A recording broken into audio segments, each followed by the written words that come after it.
That's why you're here at a reptile talk. I want to thank Northern California Herpetological Society for asking me to do this. I have no idea what I'm going to talk about tonight. I know what I'm going to talk about, but I don't know what's going to come out. I don't know if I'm going to laugh, I might cry, I might fart, I don't know.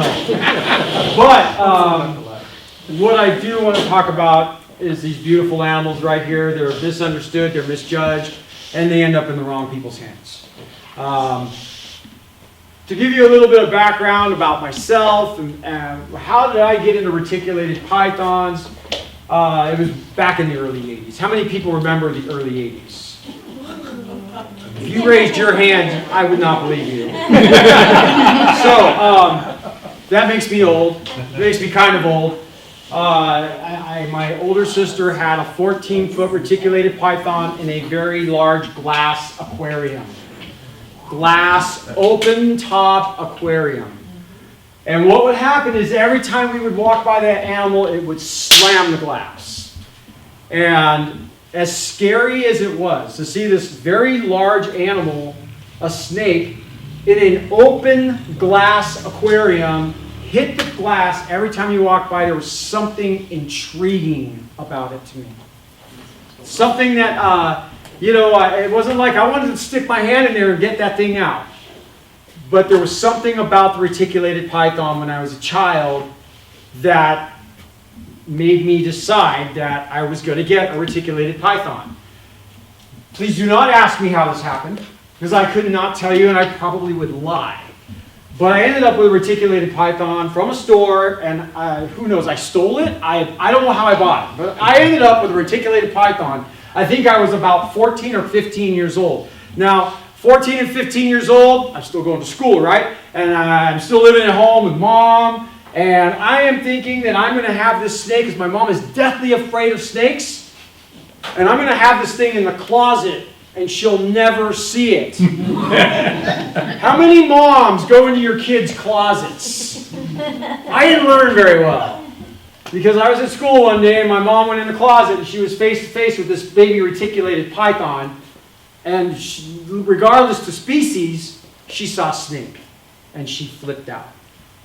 And I told her, I said, Mom, I came home from school that day and I said, Mom, I said, listen, I can do this. Hi, baby girl. You gonna let me get you out? Good deal. I said, look, Mom, I can handle her or him. I didn't know at the time. I convinced my mom that I could handle this jewel of a little baby right here. Now, this is not the one. If otherwise, she'd be very old right now. Probably one of the oldest living reticulated pythons. But she was about this big, right? So my mom, after she saw me handle the animal, she decided that she was going to give me the benefit of the doubt and let me keep the snake. Now, this is the 80s. I've now got a big open glass aquarium on the floor. It's an open top, not a sliding door or an open door, but it's an open top. So every time you're going in like this. What happens when a reptile sees you coming in from the top? Who can tell them? Defensive. They feel like they're being with a predator. They feel like a bird is coming in overhead. So it's no doubt that when we kept reptiles in the early 80s in open top aquariums that we had difficulty taming them down. But as a kid, I also lived in the desert. And guess what's in the desert? Snakes, reptiles, all sorts of stuff, right? I grew up in Southern California. Most of the time I was in Simi Valley, but my dad got transferred to Edwards Air Force Base, so we were in Quartz Hill, Lancaster, Palmdale area for a while. So king snakes, gopher snakes, they became like my reptile of choice. And again, we had no internet in the 80s, so what did I do? Can somebody tell me what I did when I caught a king snake? Lifer, maybe? I threw it in there with the reticulated python. I didn't know any better. I just didn't know any better, right? So, and then of course the king snake got out, and I was thinking to myself, there's no way that the reticulated python ate the king snake. Later on that week, did I learn that my mom was sitting in the living room and the king snake came through the vents right in front of her. So goes my keeping of reticulated pythons at home with mom and dad. So, I don't even remember what I had to do with the snake, but I do know that that's where my love and that's where my desire for these beautiful animals came into play. And I wanted to show you Luna. Luna is a golden child, reticulated python. She was born in, I think, March of 2025. So she's, do the math for me. 7 months. 7 months old. She's 7 months old. This is a 7-month-old reticulated python. Wow. So one of the things that I have been doing, hi baby girl, don't do that. I just do it because I know my animals. I've been keeping reticulated pythons consistently for almost the last 7 years. And I don't know what it is about large snakes.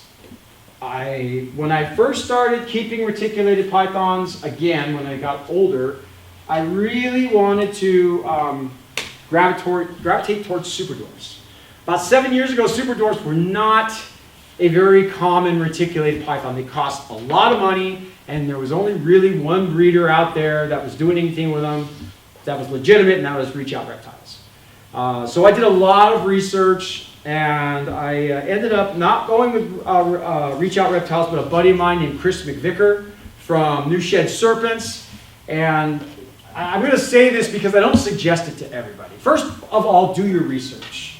I cannot express the importance. If you have a reptile in your life that you want, right? I can't tell you how many shows I've been to where somebody comes to the show and says, I'm just looking for an animal, a reptile.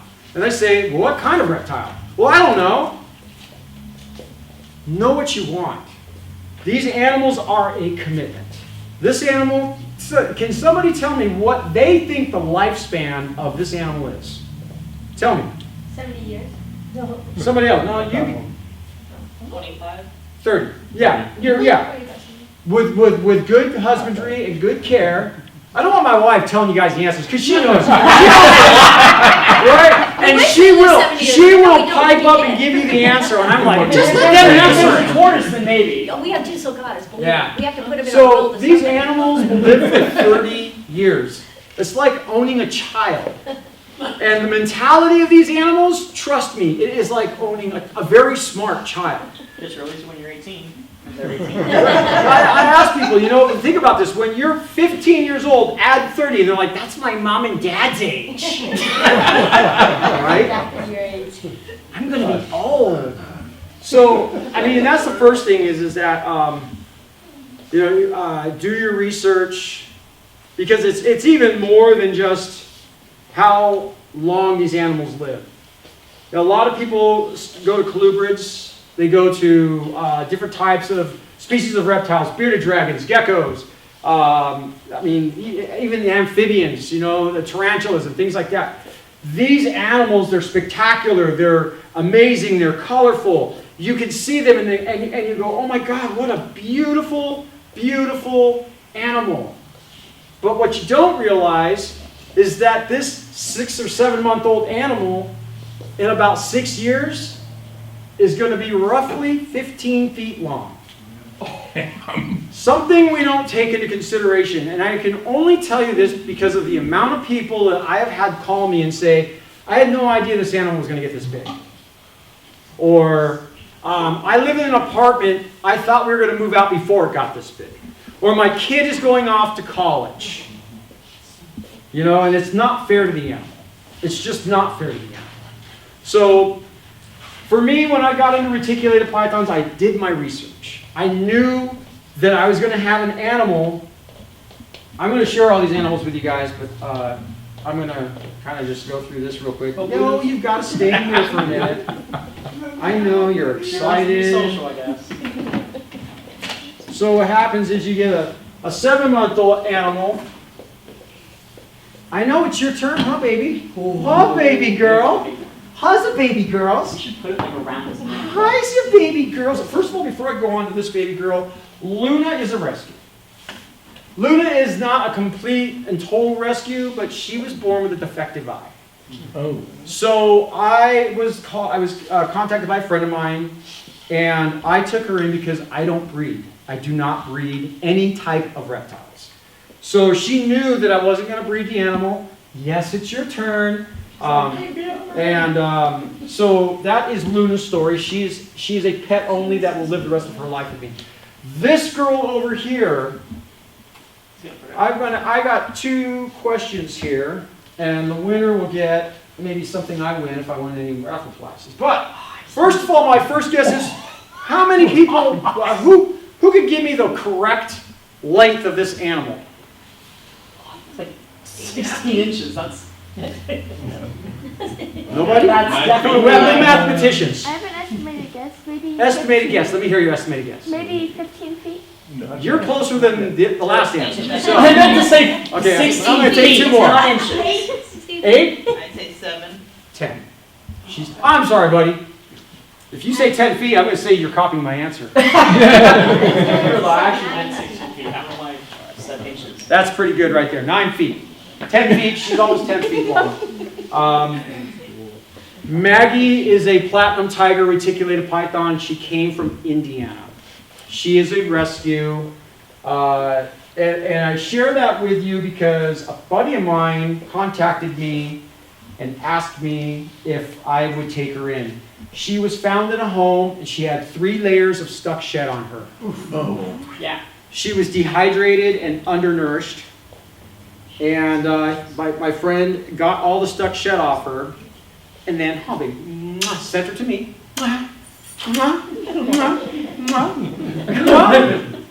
She's so dangerous. Sent her to me. Does she stick her tongue up your nose? She will. If I let her, she will.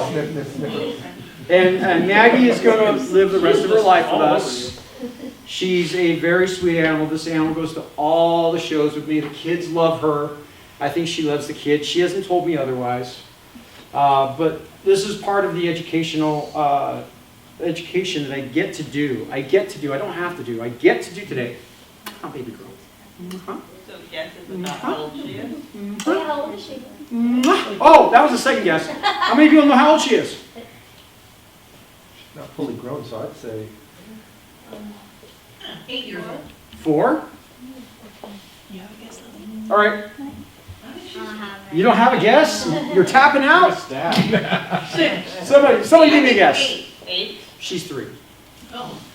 She's 3 years old and she's 10 feet long. So you got a 7-month-old animal here, under a year old, that is probably about 18 to 24 inches long. And in 3 years, this is what they're capable of. Now, of course, not all animals are going to grow at the same rate. I have seen 3-year-old reticulated pythons that are smaller. I have seen 2-year-old reticulated pythons that are bigger.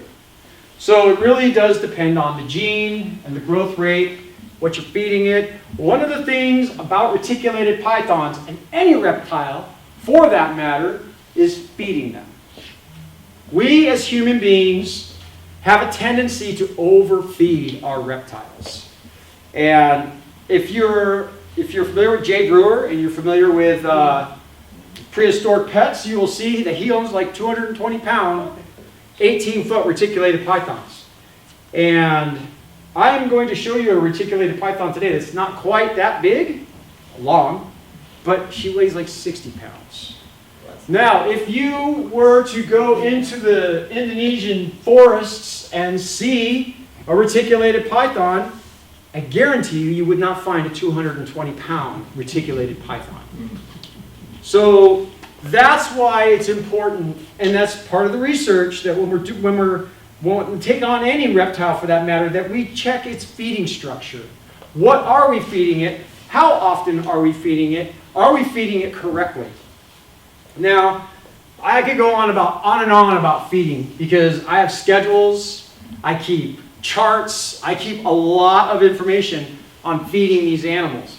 And when I see somebody that has a 3 or 4-year-old reticulated python that's 10 feet or 12 feet long that weighs 120 pounds, my first thought is stop feeding at McDonald's. You know what I mean? I mean, some people, I talk to people that have a 3-year-old python and they're feeding it once a week.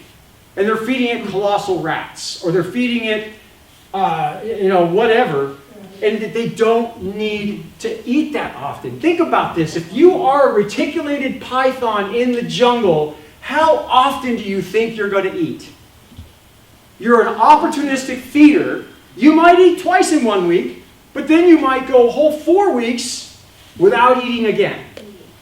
So that's why it's important for us to develop a schedule for these animals that keeps them lean, active, and the feeding schedule that you give them is it's everything. It's not everything. It's a big part of how they grow, of how their skin develops, how they shed, coupled with heating, of course, and your humidities. But the last thing in the world that I want to do is, I already know that this animal is going to be somewhere between the 17 and 19 feet long, full grown. So how Right? much should they weigh full grown then? Full grown, this animal can weigh, in my care, I don't see it over 100 pounds. So about how much does that one weigh then? She probably weighs about 20 pounds. This girl down here, she weighs about 60 pounds. So even though they're 17, 8 feet long, they should. Right, they should be muscular.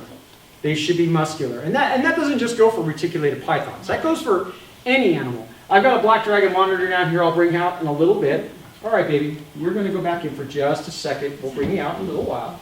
Gary, how long did it take you to develop a relationship with that animal? Not very long. Because there's a lot of trust there between, both of you, actually. So that's a good question. That's a good point. I think the snakes, for the most part, I don't care if it's a hognose, I don't care if it's a corn snake, or a ball python, or a reticulated python. Some animals are going to come out and they're going to trust you, right? They're going to, just from day one, you're going to be like, oh, this is the greatest thing since sliced cheese, right? It doesn't strike at me, it doesn't bite me, it doesn't hiss at me, it hasn't musked me. That's a great animal. Then you're going to get an animal, and if you're familiar with places like Morph Market, or you're familiar with, maybe you go to a reptile show, and you buy an animal from the expo, and that animal's been exposed to the expo for 2 to 3 days, and it's been locked in a container at the breeder's facility for so long, now it's in your care. You're a very big person, it's a very little animal. So by nature, most of these animals are scared, and they want to defend themselves. So it is our job to develop that trust. And I've had animals, when you get it off Morph Market, and you open up the bag and it flies out. And I'm freaking out because it's going to get under the oven or the refrigerator. What am I going to do? And first of all, confidence.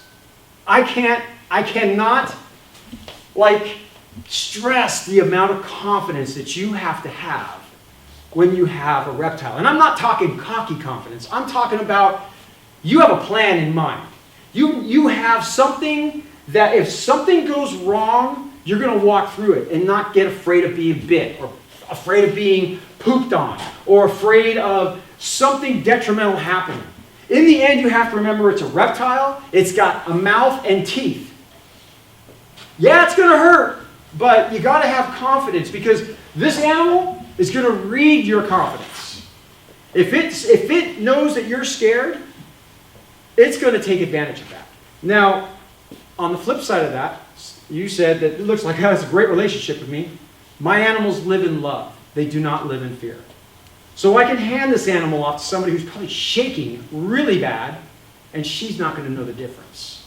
But if you have an animal that doesn't have that trust, that doesn't have that relationship, some things can go wrong. And it's important. Now, what do? With that particular animal that I bought, I had to sit there with a Carhartt jacket on and leather gloves, get her out. I think she bit my wife one time. She struck at air. She bit me.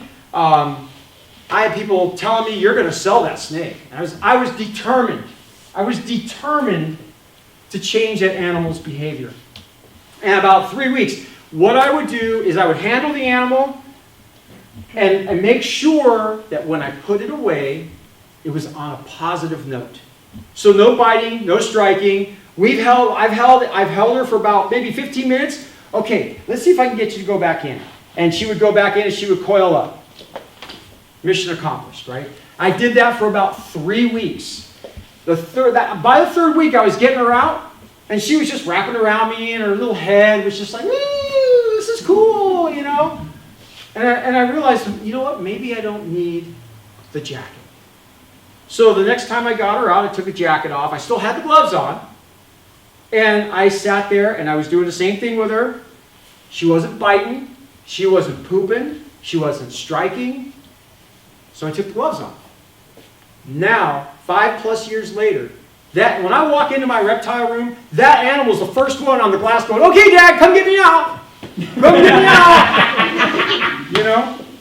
She's like my best friend now. But that's consistency. That is me showing these animals, and I have 12 reticulated pythons. That's me showing them daily that I love them. That's me showing them daily that I'm not going to hurt them and that they can trust me. So, building that trust, I think it's huge, especially for someone like me because I do a lot of education. I get to do the county fairs where I live. They used to call the Serpentarium out. Serpentarium won't come out and do it anymore. So they contacted me. And my wife and I, we've been fortunate enough that for the last 3 years, we've done the Calaveras County Kids Fair. We've done the Amador County Kids Fair. As a result of doing those 2 kids fairs, they've called us out to do Girl Scout events. Then they've called us out to do church events. Then they've called us out, I mean, we do these, I just last year did a suicide prevention. And I was thinking to myself, why in the world am I bringing my snakes to a suicide prevention show or whatever it was? But the reality is that these animals have a therapeutic value with people. And when you have somebody that, you know, their mind might wander, you know what I mean? And you put an animal like this in their hands, and all of a sudden that all goes away. And they're like in awe, and they're just totally like, I know the feeling. I know the feeling. I could have a terrible day at work, and I come home and I get one of my retics out, and it's like I have forgotten about whatever is taking place. And I'm just thinking about the animal.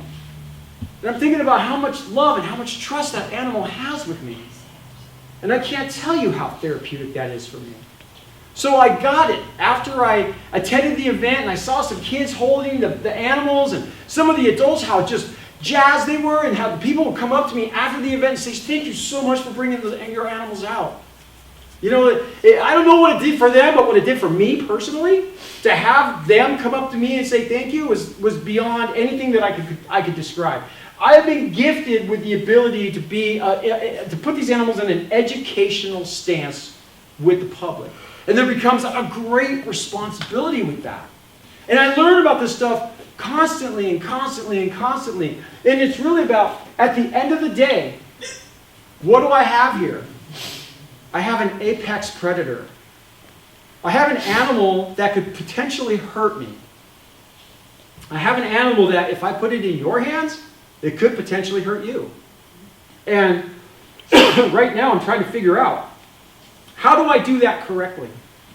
Because you see me kiss my snake, right? You see me handle my animals, and I trust with the greatest of everything that I have for these animals. I trust them.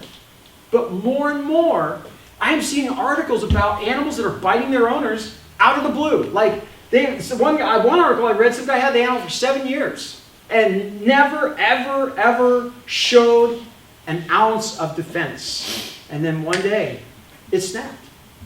You know? And I can't have that. I don't want that. I've actually looked into insurance just to be on the safe side. What if somebody gets bit? You know? And it's as simple as, you know, you have, I'm going all over the place here, but are y'all with me? Yeah. Cool deal, cool beans. And I don't want to be going, what is he talking about? He's just talking about this, now he's talking about that, now he's bringing about a monitor. I'm like that. I got a lot of ADD going. Oh, baby girl is crashed out. I'm so sorry. Oh, look, can I take this off you? Is that Maud? Yeah. Hi, baby girl. Black dragon skin. Yes, baby, it is your turn. So, this right here Oh, wow. Look at her. is my black dragon. She does. So, Maud has a story.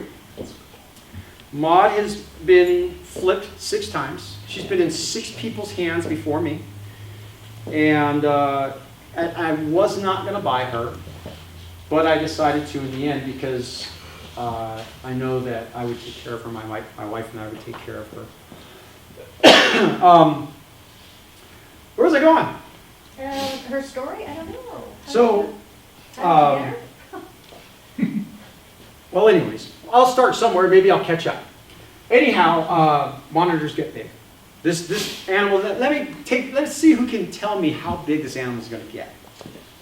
Guesses. 6 feet. 7 feet. 6 to 7 feet long. But remember that a 6 to 7 foot long monitor is someone like a 7-foot man. They have the potential to get that large. And she was brought to us on August 8th. And she's been an amazing, amazing animal. Now, she was fed incorrectly. She was fed store-bought food. She was fed chicken, store-bought chicken, store-bought fish. I'll clean up that shed. And I think it really messed her stomach up. To the point where I got her, and I have monitors already. So the guy that I bought my first monitor from gave me the basics on what to feed a monitor, and when I tried to feed that to her, she would refuse it. She just turned her nose at it. She'd shake her head at me. Oh, that's what I was going at. It could be as easy as this monitor. Let you hold this monitor, and it gets on your head, and it goes to the bathroom. I had that happen 3 times at the Sacramento Reptile Show, and I was one of the victims. That's what I was talking about. The safety of the public when these animals are out. As you guys can see, she's pretty chill. She doesn't pose a threat. But right now, I mean, who knows what could happen if I put her in your hands and she decides it's just a good day to, bite you, or she's got some pretty sharp claws. A lot of people have looked at me before and go, "Are you okay?" And I say it's a monitor thing. They definitely have the potential. Her claws are trimmed. Oh, baby girl, your claws are trimmed to rip and tear. And it's not because she wants to rip and tear me, but it's because that's what their claws are designed to do. They're designed to hold. And so I actually have her claws trimmed, and I'm actually thinking maybe I shouldn't have done that. But her claws are starting to grow back a little bit now. And she's a very, very good animal. Like I said, she's a rescue. She's just chilling. She's just chilling. She's been through 6 people's hands. She was fed incorrectly. Somebody put a heater inside of her enclosure, and her head got burned. Ooh. And I don't know what happened to her tail, but her tail is chunked up. But what I do know is this animal came to me, and she's going to live the rest of her life in our house, stable and safe. So last week, before I went to the Sacramento Reptile Show, I told you I might cry, or I might even fart. I'm not sure, but this is a very, very touching story for me because, I felt like I was saving her life when she came to live with us. And we bathed her with Dawn dish soap, like I do all of my animals. Hi, baby girl. I know. I bathed her with Dawn dish soap, and her eyes got her eyes closed up. She wouldn't open them, and she got extremely lethargic. Like to the point where I would have put her on the floor, she wouldn't have moved. And I was very concerned for her. I didn't realize it though until we were at the Sacramento Reptile Show. I had her in a bin, and she was just crashed out. Like in the middle of the day crashed out. For a monitor, that's not typical, right? And so I didn't think anything of it. Her eyes were still closed. So we got through the Sacramento Reptile Show. I came home on Sunday night, put her in her enclosure, and she was just out. I didn't think anything of it. Monday morning, I got up, and I saw that she was still super lethargic. Her eyes were closed. So I called a vet out in Diamond Springs, and they saw her and they thought that maybe the Dawn dish soap just irritated her eyes. They checked her eyes. They said her eyes were good, but they really didn't do anything about the lethargy. So I brought her back home, and I would set her down like this, and she would stay. She wouldn't move. And I got super, super concerned. Here I am. I brought this animal into my home. I wanted to save its life. And I feel like now I've become a failure. And I was super, super concerned about her life. And I called Mike Stefani, and Mike Stefani walked me through a bunch of things about, how to care for this and what to do. And then I was calling other people who knew the history of this animal, and they're telling me, Gary, we don't think it's anything you did. It was probably done before it got to you, and it's just a perfect storm that took place. And I'm starting to think that maybe at this point, you just came into my life so I can give you proper loving, proper care, And I started to do everything that Mike Stefani told me to do. And it was Thursday morning. Thursday morning, I got up and she started climbing around in her enclosure. And I was like, I couldn't believe it. Because understand, for the last week, she's been laying in the bottom of her enclosure. I have a video of her on a hammock, just like lifeless. I pick her head up and I scratch her head, and she just laid her head back down. And now she's Thursday morning, and she's climbing, and she's going up to her basking spot. And every day since Thursday, she's just gotten a little bit more spunkier, and she's crawling around me more. And I feel like I've been given a second chance to give this animal a life.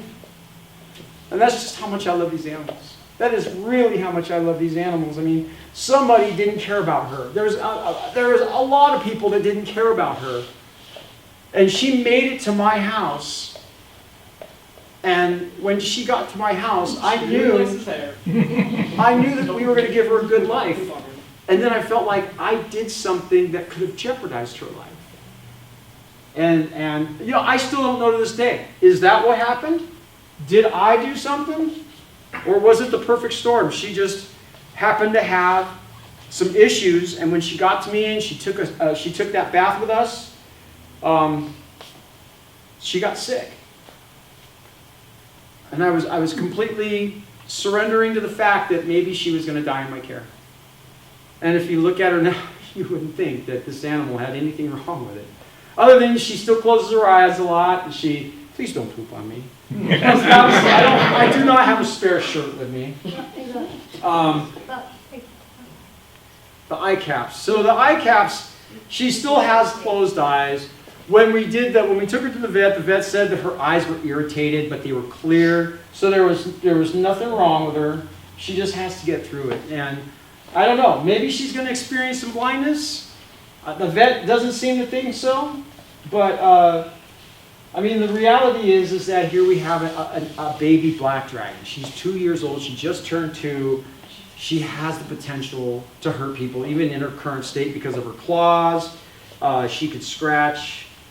And what do I do if something like that happens? How do you guys address that with your children? If you're at a reptile show and somebody hands a reptile to your child or to you, and you leave with a big scratch, you didn't come to the reptile show for that. So it's extremely important that when I am showing my animals off to the public, that I have safeguards in place. That's good. She's fine. That's how you know she's better. Yeah. All right. Stay there. All right. So, again, we were talking about rescues and my love for these. I obviously, you guys can tell I like big animals, right? I don't stop at the reticulated pythons. I went right to monitors, and I have 2 water monitors. I have a sulfur bandit from Mike Stefani, and I've got the black dragon. I've got a white throat monitor, a Mozambique white throat, and I also have about a 3.5 foot Savannah monitor. And I don't know what it is. I like big monitors, and I cannot lie. So that being said, right? So what do? You don't just get big animals if you don't have the space for it. Because guess what? These animals require large cages. thankfully, my wife and I, we have a 4-bedroom house. We have 5 acres. And the last thing in the world I ever want to tell one of my neighbors is, please let me know if you find my animal if it got out. I had to do that once. We had a tegu, an incident with a tegu, but we did find her. But that was one of the worst phone calls I ever had to make. Was to my neighbor saying, if you see a big black and white lizard, please let me know. She was in my backyard. Anyways, that's another topic. Where's my time at? I got like 15 minutes. You guys, okay. I love big animals and I cannot lie. So where do you keep them all? We got a 4-bedroom house. I've got like 8-foot cages stacked in my office. I've got 8-foot cages stacked in the library. Every room in my house has been taken over. My wife used to have a very empty 4-bedroom house when she bought it. Now it's a zoo. I think we have enclosures in every room except the bathroom and the kitchen. And those are quarantine areas. So they will have animals in them if we have to bring some in. This is the real life Uncle Monty. Pretty much. So, back to the subject of reticulated pythons. So, reticulated pythons get big, and they get big quick. Oh!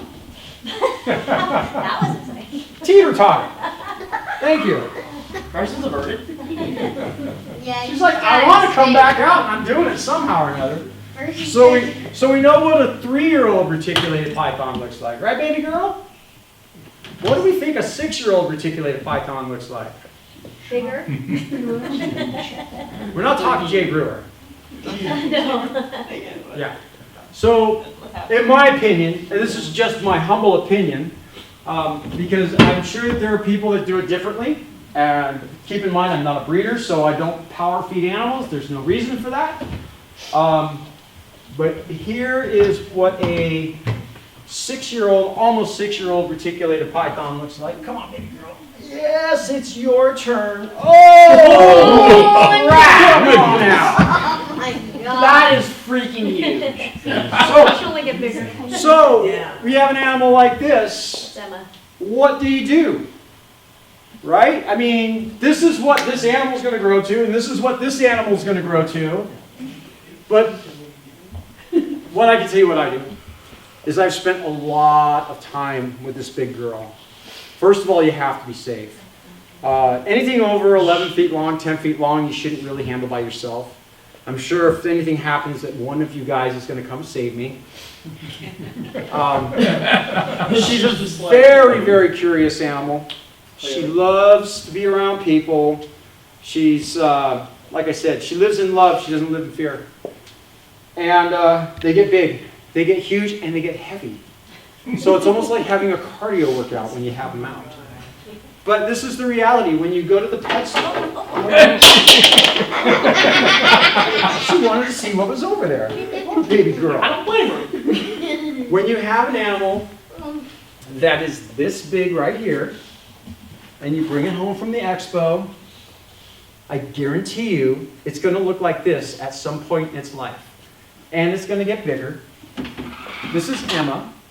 Emma is a lavender albino sunfire. She is a rescue, and I'll explain the rescue story. She was at the Reptilian Nation in Roseville, and This is the biggest python I've ever seen. Oh my god.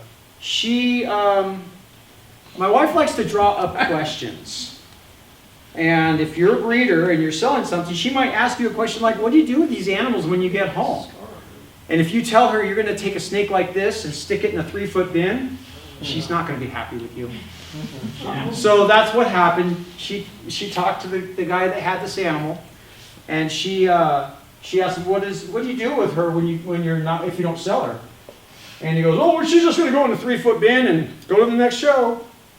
And she came up to me and she goes, oh no, you're taking that animal home. And like I said, at this time I was doing more super dwarf, reticulated python. I didn't really want a mainland because of this right here.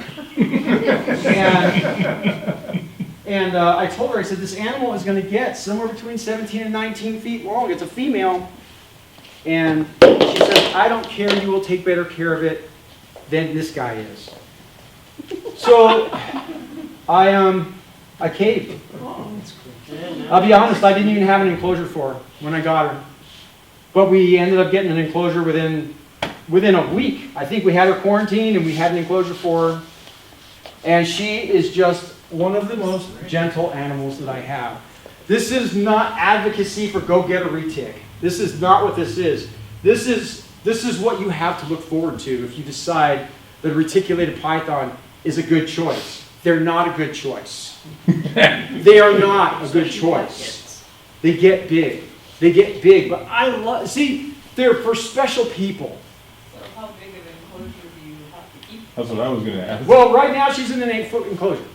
These animals, when they coil up, you think that because she's 14 feet long that she needs this enormous enclosure, but she's typically coiled up in a corner. So she takes up about 3 feet of her enclosure until I get her out. And we have 5 acres, so when I take her out, she goes all over the property with me. And I personally don't see the need to have 10 or 12 foot enclosures if the snake is not going to utilize it. These animals get big, and guess what they do? They just sit. They just coil up. I don't have any pacing retics in my house. None of them pace. So they are in 8-foot enclosures, and to me they look very, very comfortable in those 8-foot enclosures. But yeah, you're talking about an animal that's going to weigh a lot, that's going to get big, and it could be a potential hazard. So I don't know why I've been the guy that's been picked, but I certainly love them. And I can tell you that I've had a lot of rescue opportunities come my way. I have a 50% Kalatoa. She's 11 feet long in my house, and I rescued from Sacramento. And the kid told me that he didn't think it was going to get that big in his apartment. And she was like 6 feet long when I rescued her, and she's 11 feet long now. But I love them, and I care for them. This right here, right, if you see her, I'm going to pull her out. You guys can all see her. She is muscular. She's not overweight. She's not been overfed. She doesn't act like an animal that needs food. She is like I said, she's on a schedule, and she gets fed next week. So I am assuming by Thursday, like she typically does, that's when she's going to start going, okay, Dad, it's feed time. And she'll probably come out of her hide or whatever, and she'll walk around, and she'll look for me until Saturday when I feed her. And that's pretty much how all my animals are. So in the interim, I've been keeping reticulated pythons consistently for the last 6-7 years now. I'm a fan of them, and one of the things that if you ever visit my page on Instagram, it's basically geared to, it now monitors too, but it's geared to reticulated pythons. And the one thing I don't want to do is entice people to believe that this is a good idea. This is a terrible choice, is what this is. Unless She looks very offended by that. she could tell, yeah. Unless you're a person that has the wits to take care of something like this, because it's not just being able to provide the space and the heating and the substrate and everything else that goes with it. Number one, these animals take enormous poops. Enormous. Well, there is a cleaning factor that takes place. Cleans them. Guess who holds them while she cleans it? Yeah. So, Not that. but it's not just that. I've had friends that have bought reticulated pythons with the greatest of intention. The animal gets about 10 feet long, and they're no longer feeding it rodents. Now they have to graduate to rabbits. And there is a huge difference from taking a rabbit on tongs and putting it in front of that animal than there is a rat. It's a world of difference. The bunny still looks cute to me. It does. It looks cute. Here's another thing. I was going there. Okay. None of my animals have ever had a live animal.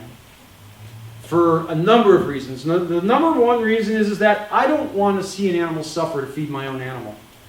Today, we have a plethora of choices of ways that we can feed these animals, and we don't have to watch another animal suffer to do it. The other thing is that regardless to how strong this animal is, if its teeth is out and lodges its teeth into my animal, that puts an infection possibility into my animal. And I don't want that either. I don't live in an area where I can just easily go to a vet. So for me, the safest, most practical feeding method is frozen thawed. I have a freezer down in one of the barns, and it's full right now because I just loaded it up. And it's so convenient for me. I don't have to go anywhere. All I have to do is meet up with Michelle and Dean at a reptile show and spend $500. I fill my freezer up. And here's another thing. They're not cheap. Think about feeding a family for a month. When you have 12 reticulated pythons, I just spent $527 at the Sacramento Reptile Show because Michelle and Dean were there. If you guys see this video, Michelle and Dean, that's right, that's your plug. Yes, baby girl. How often do you Yes. spend that much? Pardon me? How often do you spend that much? About a month. Every month. Every month I spend about $500. And that's because this size here is slowly becoming this size here. And if you didn't knock this over, I wouldn't be stepping on it. They're just like, sorry, Dad. I have 12 reticulated pythons, and 4 of them are eating rabbits now. So they're slowly starting to graduate. She's got a long way to go. But she's on colossal, and I guarantee you in the next probably year, she'll probably be eating rabbits. And rabbits are expensive. You're going from a $7 rat to an $18 prey item. And as the prey item gets bigger, they get more expensive. And if you have one animal, if you have one of these animals, it's a little different. Like I said, I'm insane, so I have 12 of them.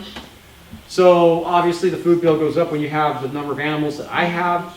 So is that only one rabbit or two? No, she only eats one rabbit. And she eats so I have a feeding schedule. Be it right, wrong, or indifferent, it works for me. And that's one of the biggest questions that I get is how often do you feed your animals? My yearlings, they get fed every week. I feed every Saturday. She gets just under a small frozen thawed rat. She's the only yearling I have. All of my other animals are between 3 and 7 years old. And my 3-year-olds get fed every 3 weeks. My 4-year-olds get fed every 3 weeks, and my 5 years and over, they get fed every 4 weeks. And she gets an animal that is just about the size, the biggest girth of her body. So she can eat about a 3-pound to 3.5-pound rabbit. And, it works. And what it does is, obviously, I hope she doesn't look like she's overweight. To me, she looks like a very, very lean animal. A very healthy animal. So that's what works for me. And when I hear people saying this is a 6-year-old animal and they're feeding them every 2 weeks or every week, I mean, all you're doing is killing the animal. The obesity, they can get heart disease, shorten their lifespan, and they give me so much joy. I mean, you would think that somebody who gets into reptiles, maybe after a couple of years, the honeymoon wears off, right? Like, they're not as important as they used to be. That's not the case with me. That is just not the case with me. I've had her for 5, 6 years now? We've had her for about 6 years. And I still love this animal as enthusiastically as I did the day we brought her home. Except for the day I brought her home, I was like, how are we going to care for this girl? Because honestly, and I don't suggest this, I brought her home and I didn't have a home for her. She stayed in the tub until I got an 8-foot enclosure ready for her. And ever since then, it's been history and love. And like I say, my animals live in love. They don't live in fear. So I don't have animals that just sit and do nothing. I have animals. Don't knock it over, please. You don't know how big you are. You just don't know how big you are. No, you don't. But she's anchored over here, so she's fine. Anyways, all all of these animals, I have 12 of them. There's not a one retic that I have that I would feel would be not a good idea to put into somebody's hands. So, I don't know if I brought anything to you guys. I forgot about USR. Gosh. Yeah, 5 minutes. USR. You guys, I've been a USARC volunteer I've been a USARC member for about 6.5 years, 7 years. I have been a volunteer of USARC for about 3 years. Why do I do this, right? Because of this right here. This animal right here, and these animals. Do you guys know what USARC is? Yeah, raise your hand if you know what USARC is. All right, for those of you that don't know what USARC is, USARC is the United States Association of Reptile Keepers. And I am a volunteer, and what I get to do is I get to go to all the West Coast shows that I have access to, Northern California, the Northern California Reptile Show, the Sacramento Reptile Show, and pretty much everything between here and Washington. I get to go and talk to people about USARC. And I get to sit up at the shows. I call it being in the trenches. Because there's people at shows that have never heard of USARC and what we do, but what we do is we advocate for the reptiles. We protect laws, we fight laws that could potentially take away your right to own reptiles. And believe it or not, right? Like, there are people out there that don't want us to own an animal like this. They're completely afraid of it, and without any education or any information, they'll think it's a good idea because they're banned in Louisiana. Let's make them illegal in California. And that's what USARC does. That's part of what USARC does, is we go, we advocate, we fight laws, we make sure that we do everything we can that you get to keep your animals in your home. Like I said, in Louisiana, Florida, New York, I believe Alabama, reticulated pythons are illegal. In Alabama and Louisiana, the rule is any constrictor over 8 feet long. What about Florida? Florida, they're banned. They are completely banned in Florida.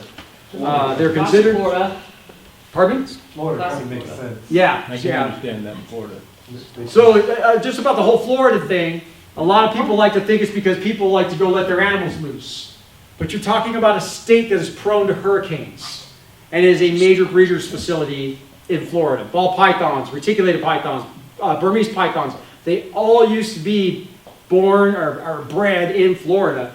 And when you have a hurricane that ravishes the state and you got facilities that are turned upside down, guess where those animals go? They go into the Everglades. So it's a lot of people say, well, people would stop releasing their animals. That's only part of the problem. That's only part of the problem. So, yes, Florida, retics, and berms are illegal completely. They're an invasive species. You cannot own them there.